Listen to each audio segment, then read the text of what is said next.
Ngayon, alam mo na kasunduan natin. Oo. Ako, ewan. Pagdating ng araw, huwag ninyo akong sisisihin.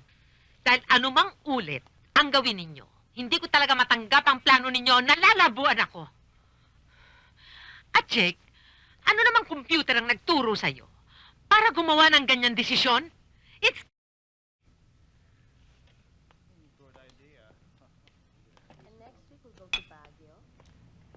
Hi. Akala ko niloloko lang ako nila Joanna. Nakita ka raw nila sa Rustans. You were shopping with a young girl. Ah, oo, si Ara, anak ng isang family friend. Nagbabakasyon. Waiter. Sir? Excuse me, please. Scotch on the rocks. Double. Yes, sir. I'm hurt, Jake. More than a week ka na pala nandito sa Manila ni hindi ka nakakaalala. Not even a phone call. I'm sorry. Kung hindi ko pa tinapangan ang aking hiya, kinapalan ko ng mukha ko. Even if it was against my breeding and principle, ako pang unang tumawag sa'yo para sabihing buhay pang... Arian, Bakit ba, Jake? there's a big family problem. Hindi pa nasusolve. Eh, paano kung next year pa masolve yung sinasabi mong problema? Eh, di next year na rin tayo magkikita. Ganon. Hindi naman. I'd like to help. Ayaw kitang idamay eh. Eh, bakit ako? Malaki rin naman ang problema ko, ah. At gusto kitang idamay. Anong... And my biggest problem is... Jake, I can't wait till we get married. Ganyan din ang problema ko, Arian eh. Ano? Promise, makikinig ka sa lahat ng aking ikukwento, ha? Don't get mad. Don't scream. Don't panic. Don't make any scandal. Ha? Okay? Kailangan pakasalan ko si Ara.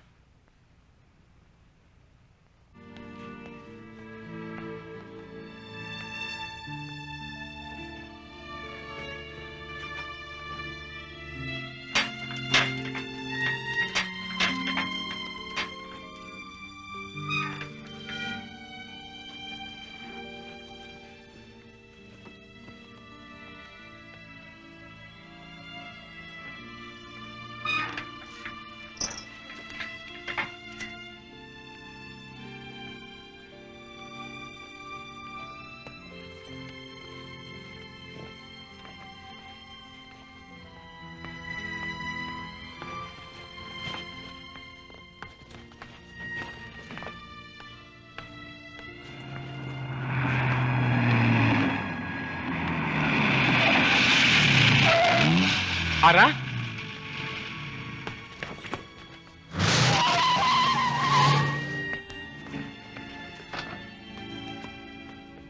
Pabayaan mo na ako, please. Pabayaan mo na ako. Akala mo ba malulutas mo ang problema mo sa gagawin mong yan?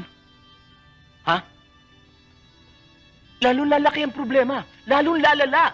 Hirap na ako, Kuya Jake. You're staying. Hindi ka aalis. Kuya Jake? Pakakasalan kita. Akala mo ba madali ang sinasabi mo, ha, Jake? Hindi laro ang gagawin nyo ni Ara. Mga kinabukasan nyo ang iniisip mo. Hindi, ma. Ito lang pinakamagandang paraan para malutas ang gusot na ito. Paano si Arian? Nag-usap na kami. Pumayag na si Arian. Ano? Isa pang malaking s***paing yun. Nakakahiya naman sa girlfriend mo. Don't worry. She's very understanding. Ang sabihin mo, Hindi naman mahirap intindihan ang magiging arrangement, ha? Ang kasunduan namin. Ara, you're 19 years old now. After 2 years, kapag 21 ka na, pwede ka na magpakasal kahit kanino. Kahit walang pahintulot sa iyong mga magulang. Ipadadala kita sa States. Susunod kami ni Arian doon. Kukuha tayo ng divorce. Tapos, magpapakasal kami ni Arian. after 2 years, Pagkatapos, hindi na kayo uuwi dito sa Pilipinas kasi sa batas natin, mag-asawa pa rin kayo ni Ara. Dahil dito, hindi kinikilala ang divorce. At, Diyos ko, Jake! Paghiwalay na tayo, Ara, pwede ka na magpakasal sa lalaking... Sa lalaking... Well, in the meantime, bago dumating ang panahon na yun, In the meantime, magkukunwari akong isang housewife. Magsasama tayo sa ilalim ng iisang bubong, pero hindi tayo magsasama sa isang... sa isang kwarto, sa isang kama. Sa buong panahong yon, patuloy ang ating palabas, ang ating pagkukunwari. Well, ngayon alam mo na kasunduan natin. Oo. Ako, ewan. Pagdating ng araw, huwag na huwag ninyo akong sisisihin. Dahil anumang ulit ang gawin ninyo, hindi ko talaga matanggap ang plano ninyo na lalabuan ako. At Jake, ano namang computer ang nagturo sa'yo para gumawa ng ganyan desisyon? It's...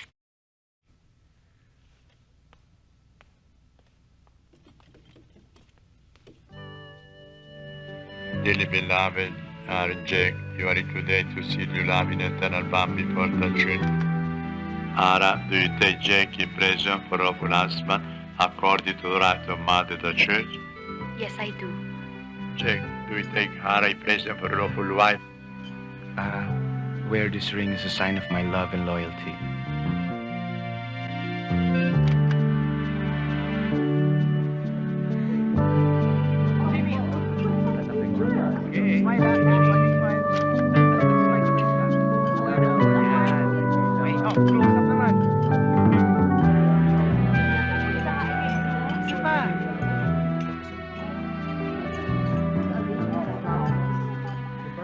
I'm sorry I came late. Thank you, Ariane.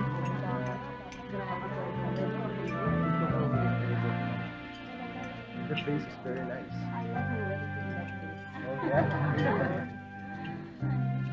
Uwi kayo sa probinsya. Ho? Kailangan pa ba? Bob, sobrang ang... Doon kayo mag-honeymoon.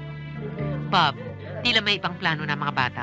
Kailangan malaman at makita ng buong bayan na sa kabila ng lahat ng chismis at pang-api sa iyo, pinakasama ka. At dahil sa kasalang ito, naibangon natin ang ating dangal.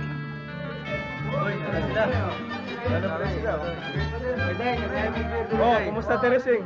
Kamusta ba kayo? Oh, inom ta! Inom ta! Oh! Inom ta! Oh! Oh! Inom ta para sa bagong kasal. Mila, kamusta yung bagong kasal? Bababa na siguro. O, Ana, kaon na. Tita Teresing! Si Kuya Jake ho. Tita Teresing. Kuya Jake? Hindi ho. Nasanay na ho kasi ako eh. Kapatid ng mami ko, Jake, si Tita Teresing. Maswerte kang bata ka. At meron pang natitirang lalaki sa mundong ito, gaya ni Jake. Maraming salamat sa iyo. Kung hindi dahil sa iyo, hindi maililigtas sa malaking kahihiyan ng batang ito. Tita, Para ho sa akin, walang dapat ikahiya si Ara sa mga nangyari sa kanya nung dalaga pa siya. Sandali lang mga kaibigan. Sandali lang. Mga minamahal kong kababayan, mga kapitbahay, at iginagalang kong mga kamag-anak. Una, gusto kong magpasalamat sa inyong lahat dahil sa nagaksaya kayo ng panahon upang makadalo dito sa munting salo-salo ng dalawang bagong kasal. Isang magaling na lalaki, ang aking manugang, si Jake Abelardo. Hindi sa tulad ni Henry Ortiz, na lumikha ng alingas-ngas at umapi sa aking anak. Siguro naman wala nang makapagsasabi na wala nang pag-asa ang isang katulad niya. Tama na yan! Matagal ko lang inintay ang oras na ito. Hayop ka! Romy! Isa ka pa ring hayop! Jake! Wala tayong dapat pag-usapan. Anong wala? Tinangay mo ang babaeng papakasalan ko! Pakakasalan mo. Pero ayaw ka naman pakasalan. Mang Romy, wala akong kasalanan si Kuya... Si Jake. Napahiya ako! Ginawa ninyo akong... Sambot na lang ako ng tira ng iba na palpak pa! Tayo na, Ara.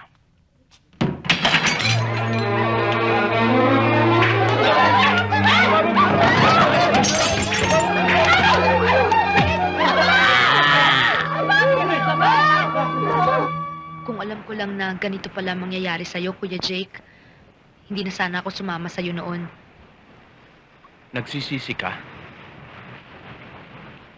Kung sa bagay, sabi nga nila, lagi naman daw nasa huli ang pagsisisi. Ikaw, nagsisisi ka, no? Isipin mo, pati trabaho mo na peperwisyo. 2 linggo na tayo dito, ah. Mabuti pa siguro, bumalik na tayo sa Maynila, Kuya Jake. Sinabi ko na sa'yo, magsanay kang tawagin akong Jake. Wag Kuya Jake. Pag narinig ka ng daddy mo niyan, baka mabisto tayong nagkukunwari lang tayo mag-asawa. Kung alam lang nila, Kuya Oo. Jake.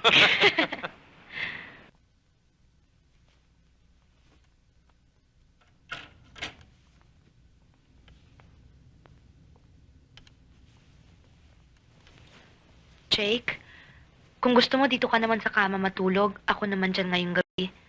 Okay na ako rito. Hiyang-hiya na ako sa'yo, Jake. Mula nung dumating tayo dito, dyan ka na lang lagi natutulog. Siguro hindi ka nakakapagpahinga ng mabuti, no? Sanay na ako, Ara. Isa pa, huling gabi na natin dito sa Cebu.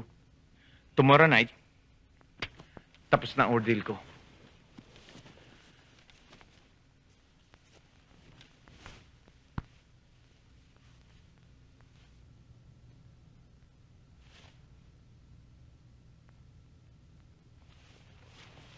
Ara, Hmm?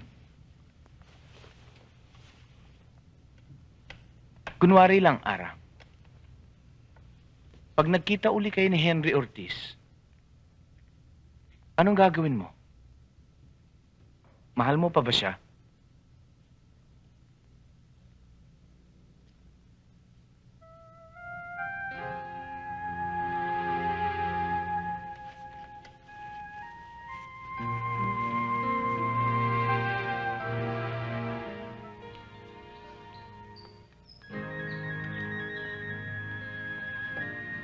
Siguro mabuti. Tapusin muna ninyo ang pagkain nyo bago kayo maglambingan. Sorry, ho. Ikaw naman kasi, Jake. Sabi mo, 1 week lang kayo sa Cebu. Naging 2 weeks. Tuloy na miss na kita. Hindi naman namin nakalain eh. Oo, ang daddy ko kasi. Pinigilan niya kami ni Jake. Pinakilala niya si Jake sa lahat na yata ng relatives namin doon. Pagdating ng panahon, ikaw naman ang pakikilala ko sa mga relatives ko sa Pampanga at sa Tarlac. Kulang ang 1 buwan para sa amin ni Jake. Matagal pa yon. In the meantime, kailangang pag-usapan natin ang dapat gawin sa mga susunod na araw. O nga pala, mag-uumpisa ng mag-operate ang plastics factory sa January. Good! Pilar, doon ka muna sa kusina. Isa pa, hindi lamang naman ang tungkol sa negosyo ang gusto kong pag-usapan natin. Kung hindi, ang magiging arrangement ninyong 3. Huwag na tayong magpaligoy-ligoy pa. Jake? Arian? Ara? 2 taon ang hihintayin ninyo para kayo makakuha ng divorce at para naman si Arian at si Jake ay magpakasal. Sa loob ng panahong yan, nais kong humiling sa inyo para makaiwas tayo sa isang malaking eskandalo. Ara, kayo ni Jake ay kasal sa papel lamang. Pero kikilos kayo na parang tunay na mag-asawa sa harap ng tao. At Arian, hindi kayo magpapahalata ni Jake na kayo ay magnobyo. Jake? Yes, ma. Hindi po namin kakalimutan. Arian? Yes, ma'am. Wala kaming kaugnayan ni Jake. At ikaw, Ara? Opo, mag-asawa po kami ni Jake.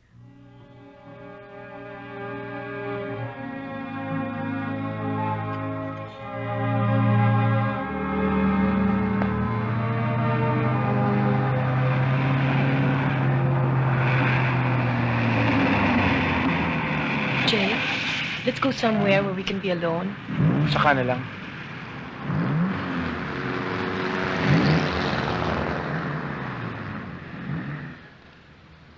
Not now. Not now. Wala naman makakaalam eh. At saka mag-iingat tayo. Tsaka hindi naman natin susuwayin ang utos ng mami mo eh. Ano ba nangyayari sa'yo? I'm tired. Maga pa lang, nasa biyahe na ako. So you mean ako pa nakikiusap sa'yo ngayon? Ganon? Nababaliktad na yata ang lahat, Jake, ah. Hindi naman, Arian. Talagang pagod lang ako. You're ready, I'm not. It's as simple as that. Baka lang ma-frustrate ka. Ang dami mo ng dahilan ngayon, ah. Here we go again, ha? So you mean, na sa loob ng 2 taon, walang pwedeng mangyari sa atin? Physically? Ganun ba? Jake, tao ako. Ikaw rin tao ka. It's getting late. I'll take you home, okay?